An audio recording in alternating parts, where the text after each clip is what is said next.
definitely.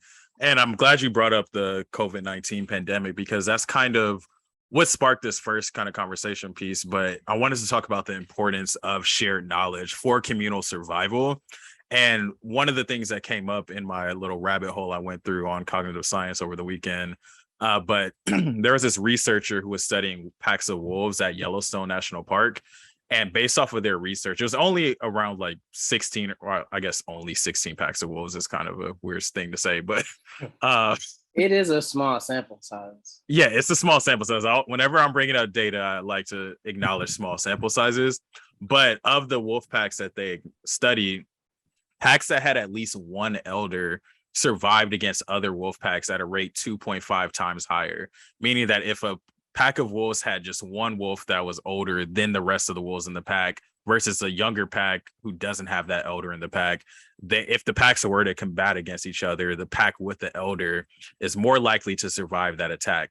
In addition, when it comes to, we talked about matriarchal communities in the last episode, the oldest matriarch in an elephant herd is the one who's able to lead them to water in times of drought because they've experienced so much life. As we know, like elephants have long memories, long lifespans, and they know like where water can be found. So they'll be able to share that knowledge with the rest of the herd to lead them to where they need to be in a time of drought.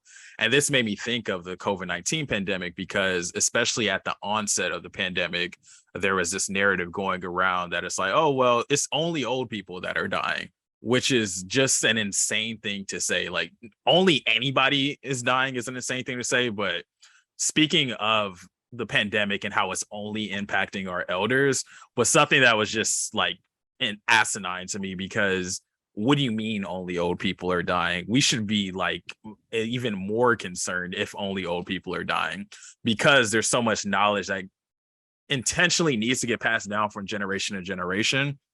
And I think the pandemic highlighted just a lack of concern we have for some elders in today's time, as well as just how inaccessible the world is for our elder communities. Like whether it's scanning QR codes at restaurants to view menus or only being able to engage with stuff online. So with these two like animal examples and the COVID-19 pandemic, I just want to get your thoughts on how like shared knowledge has changed over time and how the pandemic kind of brought to light a lot of people's insane feelings about like the older generations.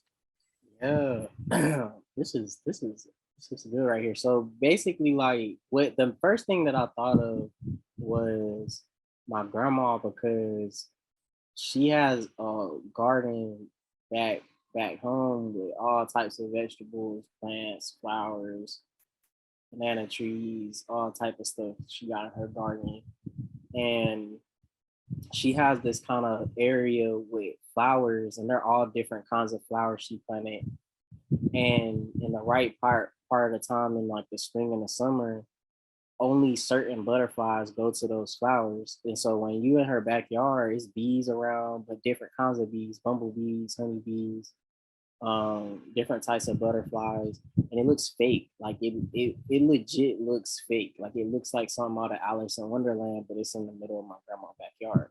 But she just has a knowledge of the plants. And I asked her, I'm like, hey, grandma, like, whoa, you got this written down anywhere? And she was like, no, I just noticed. I'm just like, yo, we gonna have to write this down because, and she knows how to make wine um, from fruit and stuff like that. I made some wine with her, but that's where that shared knowledge comes in. I'd be willing to go out there in the dirt. I'd be willing to go cut up the strawberries and make the wine and stuff and do all the hard work, lifting this and doing that. And I think that's that gap that I think generationally oppressors have found a way to create schisms between our generations. Like they label people boomers and then they label people generation X and then millennials and then generation Z. Only the only label that matter is poor or Right. black or and add different identifier from that because a lot of those experiences, yes, they're valid, but they're so surface level that it don't actually mean anything. Like So what if somebody in Gen Z or is into TikTok and they record?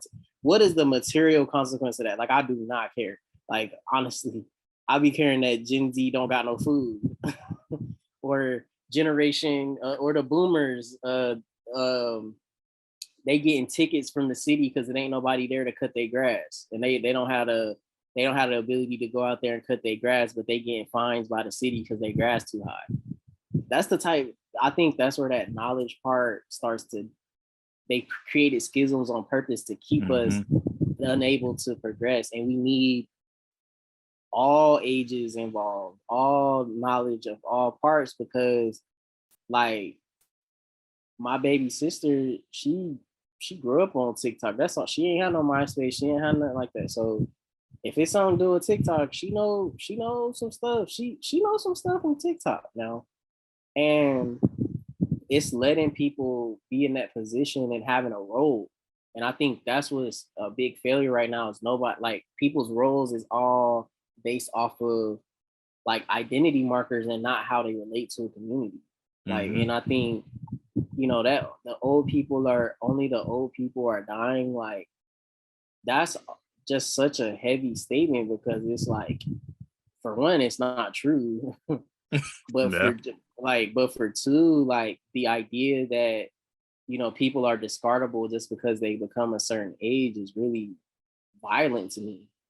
And I think, especially when people talk about politicians, like, man, they need to get these old ass politicians out of here.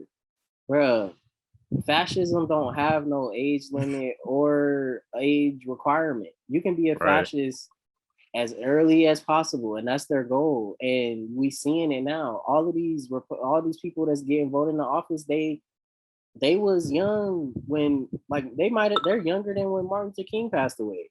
So when people are just so attached to age, meaning lack of knowledge, it's really strange to me, because I look at a lot of my elders as people that I get information from. Like, if I got a question, I call my mama or I call my grandma, or I look to elders to guide. And it's not accepting everything at face value, because, hey, I'm not gonna do that now. Like, I'll be messed up. But I think just being in that place of like looking at elders, looking at how everybody has a role, and seeing how that's such a distant part of my experience being away from my family, because I think that's the thing that makes it hardest. Because, like you saying, like, they don't be catching up on Instagram. I'll be sending my grandma videos though. Like, I'll be downloading videos and stuff off my story, and I'll text them to my grandma. And but that's another thing of why sometimes it's weird when people be saying happy birthday to somebody and they post it on their Instagram. Like, I mean, they ain't got no IG, so like, are you gonna send the picture to them, or like, what is this engagement for? Like, do you want us to tell them happy birthday?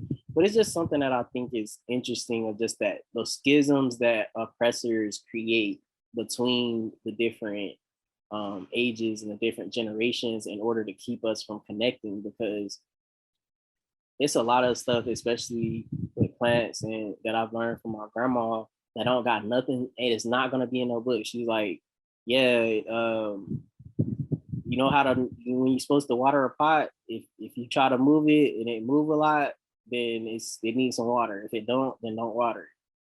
Yeah. Or if you rub the leaves of this plant, this is how you know how it smells. Or if you rub the leaves of this is how you know it's this. Or it's just little things like that I think that's why I'm really big on wanting to farm and wanting to get back into doing that, because the average age of a farmer, bro, is 56. Wow, I didn't know that. The average age. So Wow. that's even a part of the eldership part right there, of just, oh, that's what old people do. And then I see it's been so many Black farms that's lost their farms because they ain't had people that's, young, willing to take on that mantle of, keeping those things going. And I think the part of that shared knowledge is sharing food. So that's why I'm really big and wanted to get involved with that, because there's a knowledge there that we're gonna need, because this earth is dying. And Yeah. we're gonna need this knowledge if we're gonna eat. Like, period. I'm really sure of that. Oh yeah, absolutely. And I want to touch on a couple of things that you said because kind of like how like our grandparents aren't necessarily seeing what's on Instagram. They also when my grandma going to make her sweet potato pie, she ain't going on YouTube to search best sweet potato pie recipe. She know the ingredients that she used. She know that they work. She need the specific brand. It got to come in the carton, not the can. You blend it till it's a certain consistency. You could just tell. They give you a very Yeah. specific, like, yeah, it got to be the orange color of this specific thing. You cook it until you feel like it's ready. And those are the types of things that you just know based off of experience. And then Hutchins, Cognition in the Wild, some of that was talking about like those who had like higher rankings on the naval ship.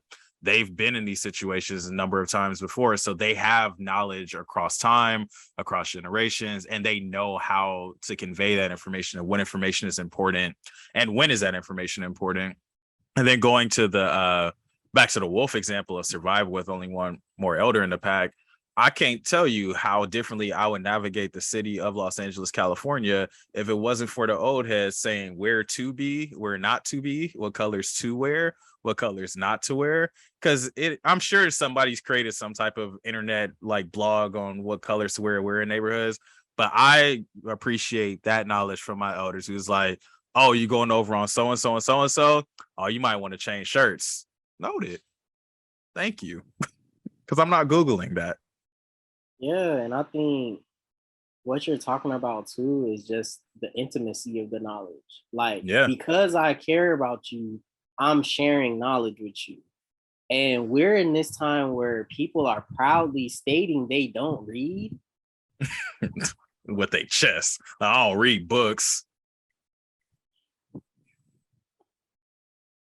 But you supposed to be, but people think they can, oh, I need to be in this debate. I need to go back and forth someone, but I'm not even gonna commit to the intimacy of learning and learning this in order to help the next person next to me and not necessarily for my own benefit. Because then you ask somebody what they read, oh yeah, I'm about to get into insert capitalist venture, but it's not like a book, you know. And that's a path for everybody. But I just think when it comes to knowledge and of our people, especially, like I know you got that coming back home. Like I'm you Malcolm X now, and it's just like, wow, that's doing Malcolm X such a disservice. I am not that lit. Like, first off, like Not at all. you did not read that book because man, I am nowhere near I'm Malcolm scaring, X. like I'm giving you that energy, really?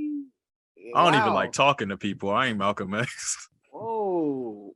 But it's just even that like approach to knowledge itself is like, oh wow, you're but it's a truth in it though, because they know that having knowledge is a source of power and it is a source that you can wield at will. And I just want for people, especially like going to your points about looking at the elders and how they help groups survive. That's why it's so important for us to break down those schisms and see like how can we meet across lines. And for me and my family, it's food, and it's different things like that, because it's the only time that everybody can agree, yo, that macaroni and cheese wasn't it. Who made that? We all know who made that. Next time, for shared knowledge, they are not allowed to make the macaroni and cheese. You make sure they know, like, oh, we got mac and cheese. You can bring something else. You can bring Yeah, some ice. we definitely need drinks. So you're on drinks until further notice. But I think that's necessary because that makes the whole time more enjoyable for everybody. But I think on a bigger scale and a more macro scale, like how do we come together for our elders and make sure that they're protected and feel safe, but also being an open reception for their knowledge? Because I think sometimes I noticed it a lot because maybe I'm from the South, so elders have a much bigger position, I would say, than more, I guess, more populated cities and stuff like that. There's just an innate level of like just overall strong-willed power that whoever the elder is get a say so. Nah, we ain't putting barbecue on the ribs. Like, yo, you don't even got teeth. Like, how do you get to make a decision on the barbecue on the ribs? But no matter who, hey, we ain't putting barbecue on the ribs now. We ain't doing it. But I think we need more of that in our society. We need more and reel in this kind of like ego-driven knowledge where it's like, let me get in this echo chamber of people who also agree with me and let that be my thing versus like someone who has experienced more and has more to teach. You know, that's just what I think. Because there's too many experts that ain't been under no tutelage. Like, you used to have to be like like if you're a stone maker or a sword maker or some shit, you had to like apprentice. Like you had to for a few years you had to work up under somebody. You got to go through the ropes. Yeah, and I don't think enough folks is going through the ropes, and then life is smacking them like shit across the face, like a big ass fish. I got smacked like that, and I wouldn't say that I was necessarily averse to getting the knowledge. I think those schisms just be kind of in the way sometimes, but there's a lot that I wish I could have just been under the tutelage or something. And that's kind of what undergrad, I mean, that's kind of what these things are, but again, it's for the purposes of furthering the capitalist mission and not furthering our development and growth as people. Yeah, and that's why I think it's really important for people to use the platforms that they have and connect with people in the way they wanted to connect. That's kind of why I was excited to be able to talk about like poli-sci and cog-sci on a podcast, because am I really going to take the time to sit and explain cognitive science to everybody I come across in my neighborhood? No, I literally do not have time. And I, quite frankly, that doesn't sound like a fun use of my time.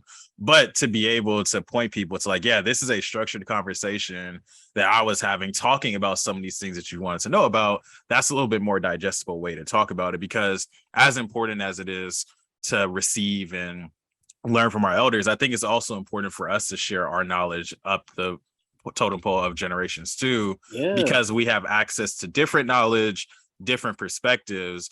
And I don't think that, and this is something that I'll probably get into a little bit more in the second part of the episode, but I don't think you can ever fully say you're knowledgeable about something until you also hear like how other perspectives and environments and experiences view that knowledge. Because I can know all I want about cognitive science as how it pertains to my lived experiences, but how this plays to somebody who grew up in LA in the 50s and 60s might be completely different. And they have different knowledge, not necessarily saying correct or incorrect, but different knowledge that should help better inform how what I've learned has an impact on the world. Because you brought up like serving the capitalist engine.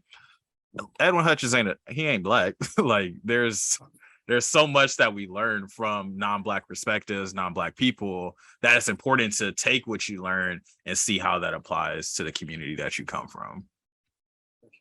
For sure. And I think that's a very big part of the shared knowledge, because there's so many scientists, astronomers, engineers. Man, how many engineers I know that with some duct tape and can fix something on a car? That's engineering. Yeah. But it doesn't engineering get by a different name. It doesn't get the validity because once the distributed cognition of blackness and black people is often mined and siphoned, but it's not valued. Yeah, that's real. Because we could probably have a whole episode on like hood engineering and like, because it just comes from a place of having to make things happen and get things done. But I commit to saving that for another episode.